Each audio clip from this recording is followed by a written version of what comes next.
Amar hasta desaparecer. Esa noche, antes de que llegara el primer invitado, me quedé unos minutos a solas en el baño frente al espejo. Me miraba fijamente, retocándome el labial rojo, intentando convencerme de que la mujer que me devolvía la mirada era una mujer afortunada. Me repetía a mí misma como un mantra, que finalmente lo había logrado. Tenía a un hombre a mi lado. En mi mundo, en mi crianza, eso siempre se nos vendió como la meta final, como el sello de validación que te hacía adulta, que te hacía respetable. Sentía una urgencia casi desesperada por exhibir mi trofeo. No importaba que el trofeo estuviera oxidado. Yo me encargaría de sacarle brillo hasta que cegara a los demás. Salí al patio y vi a Andrés sentado en una silla de plástico, fumando con esa parsimonia que yo confundía con sabiduría. Lo observaba desde lejos mientras acomodaba los pasabocas y sentía una mezcla de deseo y una ansiedad extraña. Quería que todos lo quisieran. Quería obligar a mi familia a ver en él lo que yo me había inventado en mi cabeza. Andrés no me ayudó a cargar las cajas de cerveza ni a mover las mesas.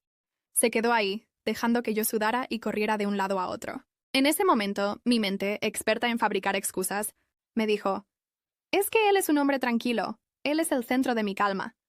No quería ver que su falta de ayuda era el primer síntoma de un abandono que se volvería crónico. Cuando la música empezó a sonar y la gente llegó, mi euforia subió de volumen. Recuerdo la llegada de mi mejor amiga. Su mirada recorrió a Andrés y luego se posó en mí con una pregunta silenciosa que me irritó profundamente. Sentí que todos me juzgaban, que todos estaban esperando a que yo fracasara, y eso solo me dio más fuerzas para defender lo indefendible. Me movía entre los invitados riendo demasiado fuerte, hablando de los planes que supuestamente teníamos, aunque en realidad solo eran mis planes, proyectos que yo había soñado, y en los que él simplemente se dejaba incluir como un espectador pasivo. «Vamos a buscar un apartamento cerca del centro», decía yo, mientras él asentía sin quitar la vista de su vaso. Andrés tiene unos contactos muy importantes para un negocio nuevo. Decidido dar el paso. Nos vamos a vivir juntos. He encontrado al hombre que me entiende, al que no me juzga, al que me hace sentir que todo es posible. Andrés se levantó entonces y me rodeó con su brazo. Sentí su olor, una mezcla de tabaco y un sudor agrio que, por un segundo, me revolvió el estómago. Pero bloqueé esa sensación. Me obligué a sonreír. Y fue ahí cuando el veneno salió de mi boca en forma de declaración de principios. «Saben que amo a Isabel», dije, mirando a la niña con una frialdad que hoy me desgarra el alma. «Pero este hombre es mi destino.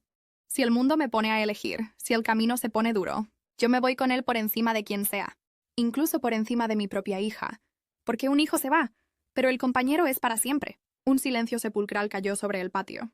Podía oír el hielo chocando contra el cristal de las copas. Vi a mi hermano apretar los dientes y a mi mejor amiga bajar la cabeza. En ese momento me sentí valiente. Creí que estaba siendo una mujer apasionada, una mujer que lo daba todo por amor. No me daba cuenta de que estaba firmando un cheque en blanco a nombre de mi propia destrucción.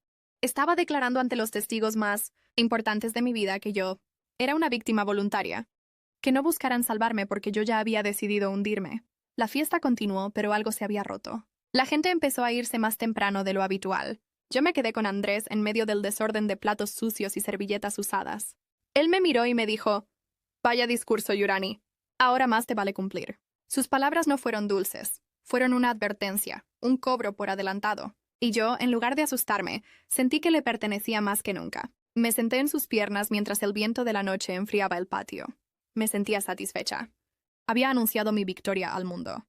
No sabía que esa casa que íbamos a compartir no sería un hogar, sino una prensa hidráulica que iría aplastando mis huesos, mis sueños y mi dignidad, día tras día, hasta que no quedara nada de la mujer que esa noche se miraba al espejo con labial rojo y sueños de plástico. Aquella noche, al acostarme, el silencio de la casa me pareció paz, sin sospechar que era simplemente el vacío absoluto que precede a la tormenta. La mudanza no fue el comienzo de una vida, sino el inicio de un entierro. Las primeras 2 semanas fueron un espejismo, de cajas apiladas y promesas de café. Por las mañanas. Pero antes de que terminara el primer mes, el barniz se descascaró. El primer golpe no fue físico. Fue el sonido de la realidad golpeando la mesa. Andrés no tenía intención alguna de buscar trabajo. Se levantaba al mediodía, se quejaba del calor, de la falta de oportunidades en este país de mierda, y terminaba el día frente al televisor con una botella de cerveza, que yo misma había pagado. Recuerdo la primera vez que intenté reclamarle. Fue una tarde lluviosa. Yo venía agotada de mi turno, con los pies hinchados y la cuenta del alquiler en la mano. «Andrés, me prometiste que para este mes ya tendrías algo», le dije, intentando que mi voz no temblara. Él ni siquiera me miró. Siguió cambiando de canal y soltó una carcajada seca. No empieces de cansona, Yurani. Bastante tengo yo con mi estrés como para aguantarte tus sermones. Si tanto te molesta haberte quedado en casa de tu mamá. Esa noche lloré en el baño, con el grifo abierto para que Isabel no me escuchara. Pero Isabel lo escuchaba todo. Mi hija, que solía correr hacia mí cuando yo llegaba del trabajo, empezó a caminar de puntillas. La vi transformarse en una sombra que se pegaba a las paredes para no ser notada. Andrés la miraba con fastidio, como si la existencia de una niña de 7 años fuera un obstáculo personal para su comodidad. Dile a esa muchachita que no haga ruido. Dile que no me mire así, me ordenaba. Y yo, por una lealtad que hoy me asquea, iba y regañaba a mi hija por el simple hecho de existir. Las llamadas a mi amiga se volvieron mi único respiradero. La llamaba desde el trabajo, escondida en el almacén. No puedo más, le decía con la voz quebrada. Bebe demasiado, me grita frente a la niña, me hace sentir que todo es culpa mía. Ella me suplicaba que me fuera, que recordara quién era yo antes de él. Pero en cuanto colgaba, mi mente empezaba a tejer la red de protección para Andrés. Pobre Andrés, pensaba. Es que nadie lo entiende. Es que su padre fue un abusador. Es que él necesita amor para sanar. Me convertí en una adicta a sus migajas. Él podía pasar 3 días humillándome. Pero si al cuarto me daba un beso o me decía que yo era la única que lo aguantaba, yo sentía que había ganado una batalla. Pronto el control se volvió asfixiante. Empezó por mi teléfono. ¿Con quién hablas tanto?, me preguntaba, arrebatándome el móvil de las manos. Seguro estás hablando mal de mí con tu familia. Son unos metidos, no nos quieren ver felices. Poco a poco me fui alejando de todos para no provocarlo. Dejé de visitar a mi madre porque cada vez que iba, él me recibía con un silencio de hielo que duraba días. Dejé de arreglarme porque si me ponía un poco de rímel, él me preguntaba para quién me estaba poniendo bonita. Me volví gris, opaca, descuidada. Me miraba al espejo y ya no veía a la mujer del labial rojo. Veía a una extraña con ojeras profundas y los hombros encogidos. Como si estuviera esperando un golpe constante que no siempre era físico, pero que siempre dolía. El dinero se convirtió en una tortura. Yo trabajaba horas extra. Vendía catálogos, hacía lo que fuera, pero el dinero nunca alcanzaba.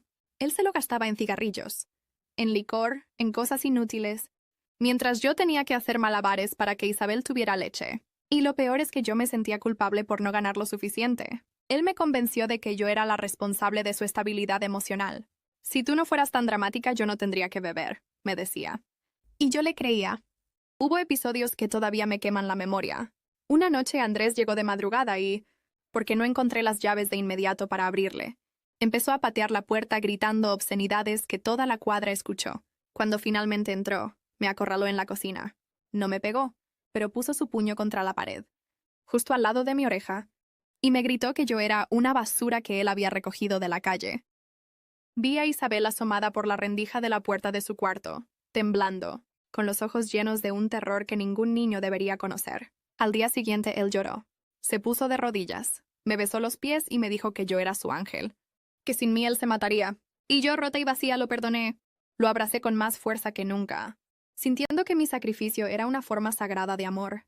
Pasaron los años y la violencia se volvió el oxígeno de la casa. El ciclo era siempre el mismo: tensión, explosión, perdón. Yo vivía en una alerta permanente, analizando el tono de su voz, la forma en que cerraba la puerta, el brillo de sus ojos al llegar. Me olvidé de mis propios sueños, de mis metas, de mi alegría. Yurani ya no existía. Solo existía la cuidadora de un hombre, que me odiaba porque yo era el espejo de su propia mediocridad. Miraba a Isabel crecer y sentía una impotencia que me paralizaba. La niña se volvió callada. Sus notas en el colegio bajaron. Dejó de traer amigas a casa porque le daba vergüenza que escucharan los gritos de Andrés. Y yo, en lugar de salvarla, le pedía que aguantara. Ya se le pasará, hija, le decía, mientras le secaba las lágrimas. Él nos quiere a su manera. Qué mentira tan podrida. No era amor, era una cárcel de muros, invisibles que yo misma ayudaba a construir. Cada vez que guardaba silencio, estaba desapareciendo, desvaneciéndome en un mar de excusas, mientras el hombre que juró amarme se alimentaba de mi luz hasta dejarme a oscuras. Los años no pasaron por encima de nosotros. Pasaron a través de nosotros, dejándonos huecas. Mi vida se había convertido en una coreografía del miedo. Sabía exactamente qué baldosas pisar para no hacer ruido, qué palabras omitir para no encender, su ira y qué silencios guardar, para que la cena no terminara en un desastre de platos rotos. Me acostumbré a vivir con un nudo en la garganta que ya formaba parte de mi anatomía. Me miraba al espejo y ya no reconocía mis facciones. Veía una piel marchita y unos ojos que solo buscaban el suelo. Yo ya no era una mujer. Era un escudo humano intentando frenar las balas invisibles de un hombre que se alimentaba de mi energía. El final no llegó con una gran explosión ni con un golpe de película. Llegó con un silencio helado. Una noche de un martes cualquiera. Andrés llegó más tarde que nunca. El olor a alcohol entraba a la casa antes que él, inundando el pasillo. Isabel, que ya no era una niña sino una adolescente con la mirada cargada de un cansancio que no le correspondía, estaba en la mesa intentando estudiar. Él entró tropezando y, sin motivo alguno, lanzó su chaqueta sobre los cuadernos de mi hija, derramando un vaso de agua sobre sus apuntes. ¡Eres un estorbo!, le gritó a Isabel con una voz gutural. Tú y tu madre son un par de parásitos que me tienen la vida amargada. Si no fuera por mí, estarían comiendo mierda en la calle. Isabel no lloró. Se limitó a mirarlo con un desprecio tan puro, tan absoluto, que por un segundo él se quedó mudo. Luego ella me miró a mí. No hubo reclamos, no hubo gritos. Solo fue una mirada que decía: ¿esto es lo que elegiste para mí? ¿Este es el amor que me prometiste? En ese instante, sentí como si algo dentro de mi pecho, algo que había estado congelado por una década, se quebrara con el sonido de un cristal fino. Andrés se giró hacia mí, listo para descargar su habitual retahíla de insultos. Me llamó loca, me llamó inútil, me dijo que nadie en el mundo volvería a ponerle la mano encima a una mujer tan acabada como yo. Me quedé inmóvil escuchándolo, pero algo extraño sucedió. Sus palabras ya no penetraban. Era como si estuviera escuchando el ruido de la lluvia o el motor de un camión a lo lejos. Ya no dolían porque ya no le creía. El hechizo de la manipulación se había roto. Vete, Andrés, dije. Mi voz sonó pequeña, pero extrañamente nítida. Él se echó a reír, una carcajada ronca y burlona. ¿Qué dijiste? ¿Te volviste valiente de repente? ¡Vete!, repetí, esta vez con una fuerza que nació desde la planta de mis pies. No voy a gritar, no voy a llorar, no voy a pelear contigo. Solo quiero que te vayas. Ahora mismo. Él intentó acercarse. Intentó usar su táctica de intimidación física. Pero yo no retrocedí. Lo miré fijamente a los ojos y, por primera vez en años, vi lo que realmente era. Un hombre pequeño, asustado de su propia sombra. Un cobarde que solo se sentía grande pisoteando a quienes le daban de comer. Vio en mi mirada una determinación que no conocía.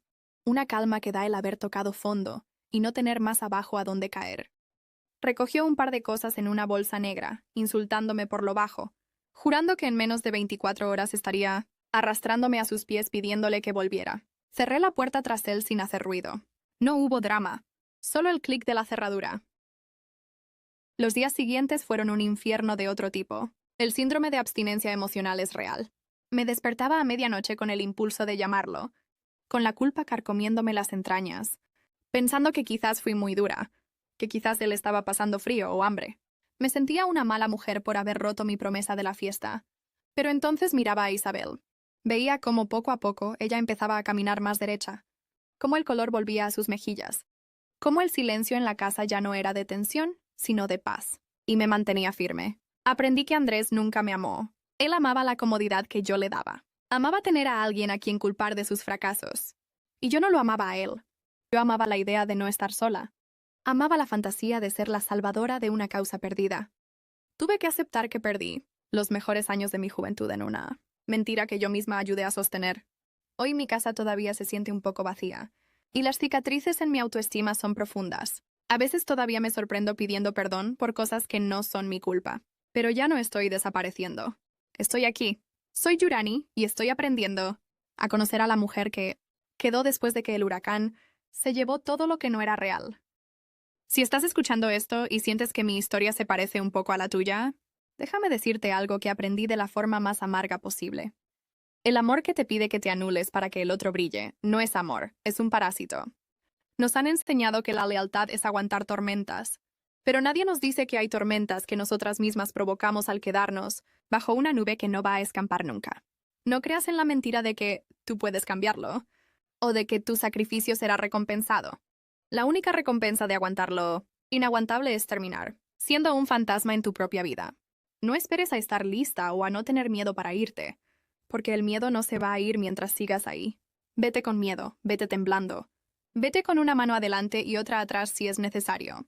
Al principio dolerá como si te arrancaran la piel, pero te prometo que un día te despertarás y el silencio de tu casa ya no se sentirá como soledad, sino como libertad. Y ese día por fin vas a dejar de desaparecer. Esta historia es una obra de ficción. Los personajes, situaciones y diálogos han sido creados con fines narrativos y no representan hechos reales ni personas específicas. Cualquier semejanza con la realidad es pura coincidencia.